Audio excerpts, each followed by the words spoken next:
ఇప్పుడంతా కల్తీ ప్రపంచంలో బ్రతికేస్తున్నాం అబ్బా! పాలు తాగాలన్నా భయమే, కూరగాయలు తినాలన్నా భయమే, లేకపోతే ఏదైనా వండి తిందామన్నా కూడా భయమే. ఆ పౌడర్‌లు వాడకూడదు, ఈ పౌడర్‌లు వాడకూడదు, అవి తినకూడదు, ఇవి తినకూడదు, ఇంకేం తిని బ్రతకాలి? చిన్న పిల్లలు ఆడుకొని ఎంజాయ్ చేస్తూ పాలు తాగి, అన్నం తిని పడుకునే స్టేజ్‌లో పాలియ్యకూడదు అని చెప్పేసి అంటారు. పాలిస్తే త్వరగా మెచ్యూర్ అయిపోతారంటారు. హార్మోనల్ ఇంబాలెన్స్ అయిపోతది పిల్లలకి.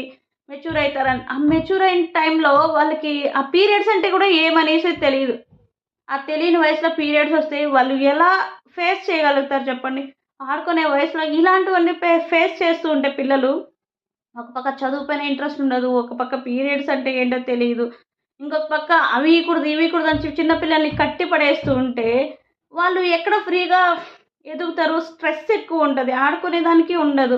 వాళ్ళతో కలవకూడదు, వీళ్ళతో కలవకూడదు. ఒకప్పుడు ఎంత బాగుండేవండి. ఇప్పుడు ఎలా ఉందో చూడండి ప్రపంచం. జనాల్ని సంపేదానికో, లేకపోతే ఇంకేంటికో నాకు